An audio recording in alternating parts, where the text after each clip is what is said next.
आज की कथा धनतेरस की पौराणिक कथा है। इसको अंत तक जरूर सुनिएगा। एक समय भगवान विष्णु मृत्यु लोक में विचरण करने के लिए आ रहे थे। तब लक्ष्मी जी ने भी उनसे साथ चलने का आग्रह किया। तब विष्णु जी ने कहा कि यदि मैं जो बात कहूँ तुम अगर वैसा ही मानो तो फिर चलो। तब लक्ष्मी जी उनकी बात मान गई और भगवान विष्णु के साथ भूमंडल पर आ गई। कुछ देर बाद एक जगह पर पहुंचकर भगवान विष्णु ने लक्ष्मी जी से कहा कि जब तक मैं ना हूँ तुम यहाँ ठहरो, मैं दक्षिण दिशा की ओर जा रहा हूँ, तुम उधर मत आना। विष्णु जी के जाने के पर लक्ष्मी जी के मन में कौतूहल जगा कि आखिर दक्षिण दिशा में ऐसा क्या रहस्य है जो मुझे मना किया गया है। और भगवान स्वयं चले गए। लक्ष्मी जी से रहा न गया और जैसे ही भगवान आगे बढ़े लक्ष्मी जी भी पीछे पीछे चल पड़ी। कुछ ही आगे जाने पर उन्हें सरसों का एक खेत दिखाई दिया जिसमें खूब फूल लगे थे। सरसों की शोभा देखकर वह मंत्रमुग्ध हो गई। उसी क्षण विष्णु जी आए और यह देख लक्ष्मी जी पर नाराज होकर उन्हें शाप दे दिया कि मैंने तुम्हें इधर आने को मना किया था पर तुम न मानी और किसान की चोरी का अपराध कर बैठी। अब तुम इस अपराध के जुर्म में इस किसान की 12 वर्ष तक सेवा करो। ऐसा कहकर भगवान उन्हें छोड़कर क्षीर सागर चले गए। तब लक्ष्मी जी उस गरीब किसान के घर रहने लगी। एक दिन लक्ष्मी जी ने उस किसान की पत्नी से कहा कि तुम स्नान कर पहले मेरी बनाई गई इस देवी लक्ष्मी का पूजन करो, फिर रसोई बनाना, तब तुम जो मांगोगी मिलेगा। किसान की पत्नी ने ऐसा ही किया। पूजा के प्रभाव और लक्ष्मी जी की कृपा से किसान का घर दूसरे ही दिन अन्न, धन, रतन, स्वर्ण आदि से भर गया। लक्ष्मी ने किसान को धन दाने से पूर्ण कर दिया। किसान के 12 वर्ष बड़े आनंद से कट गए। फिर 12 वर्ष के बाद लक्ष्मी जी जाने के लिए तैयार हुई। विष्णु जी लक्ष्मी जी को लेने आए तो किसान ने उन्हें भेजने से इनकार कर दिया। तब भगवान ने किसान से कहा कि इन्हें जाने कौन देता है, ये तो चंचला हैं, कहीं नहीं ठहरती, इनको बड़े बड़े नहीं रोक सके। इनको मेरा साप था, इसलिए 12 वर्ष से तुम्हारी सेवा कर रही थी। तुम्हारी 12 वर्ष का सेवा का समय पूरा हो चुका है। किसान हठपूर्वक बोला कि नहीं, अब मैं लक्ष्मी जी को नहीं जाने दूंगा। तब लक्ष्मी जी ने कहा कि हे किसान, तुम मुझे रोकना चाहते हो तो जो मैं कहूँ वैसा करो। कल तेरस है, तुम कल घर को लीप पोत कर सोच करना, रात्रि में घी का दीपक जलाकर रखना और सायंकाल मेरा पूजन करना और एक तांबे के कलश में रुपये भरकर मेरे लिए रखना। मैं उस कलश में निवास करूंगी, किंतु पूजा के समय मैं तुम्हें दिखाई नहीं दूंगी। इस दिन, इस एक दिन की पूजा से वर्ष भर में तुम्हारे घर से नहीं जाऊंगी। यह कहकर वह दीपकों के प्रकाश के साथ 10 दिशाओं में फैल गई। अगले दिन किसान ने लक्ष्मी जी के कथानुसार पूजन किया। उसका घर धन दाने से पूर्ण हो गया। इसी वजह से हर वर्ष तेरस के दिन लक्ष्मी जी की पूजा होने लगी। एक साहूकार की बेटी थी। वह रोज पीपल के वृक्ष में जल अर्पण कर किया करती थी। एक दिन प्रसन्न होकर लक्ष्मी माता ने साक्षात प्रकट होकर दर्शन दिया और साहूकार की बेटी से मित्रता करने की बात कही।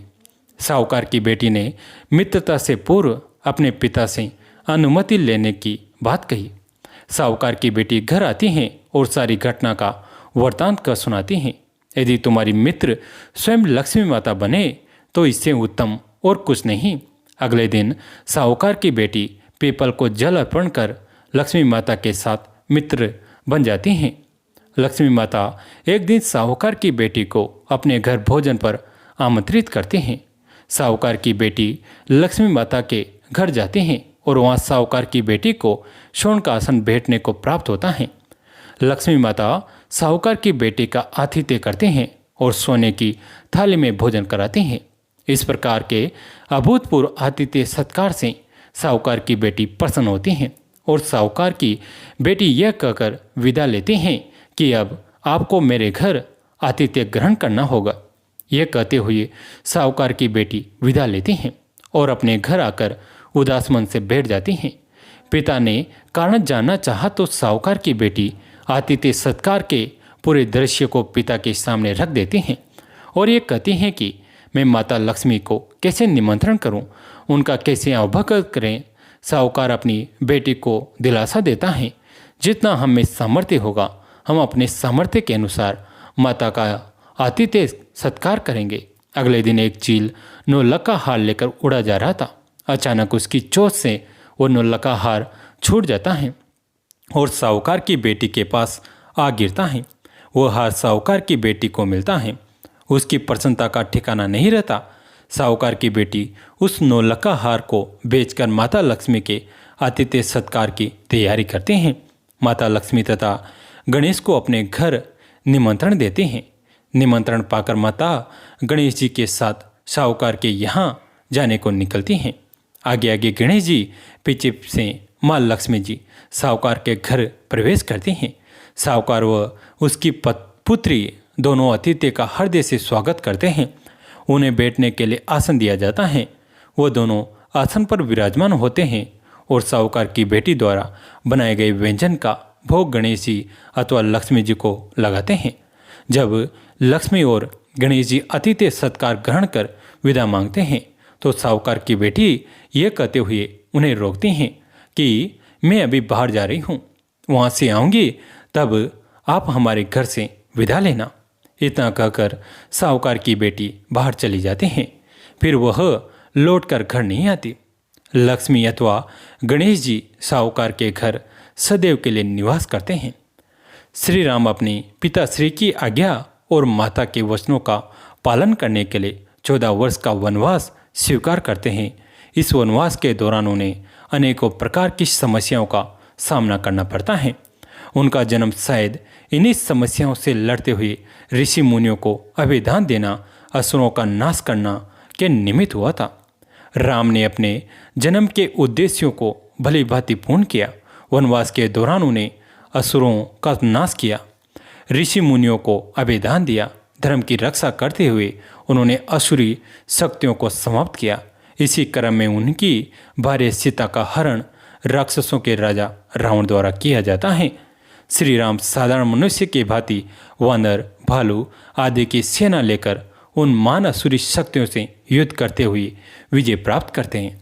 श्री राम ने अपने भाइयों तथा माता को 14 वर्ष का वनवास पूरा कर लौटने का वचन दिया था। इस वचन पर भरत ने एक दिन की देरी होने पर अपने प्राण त्यागने का व्रत लिया था। अयोध्यावासी 14 वर्ष का वनवास पूरा कर अपने राजा राम को आने की प्रतीक्षा कर रहे थे। इस हर्ष और उत्साह में उन्होंने पूरी अयोध्या नगरी तथा अयोध्या की ओर जाने वाले समस्त राहों पर घी के दिए जलाकर अयोध्या नगरी को सजा दिया था। सभी अपने प्रिय राजा राम के आने की प्रतीक्षा में नाचते गाते उत्सव मना रहे थे। हर्षोल्लास के रूप में यही उत्सव अब दीपावली के रूप में प्रत्येक वर्ष मनाया जाता है।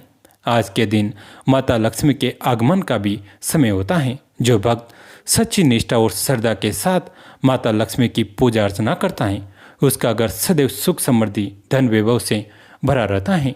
उसके घर के सभी सदस्य निरोगी रहते हैं, दीर्घायु रहते हैं।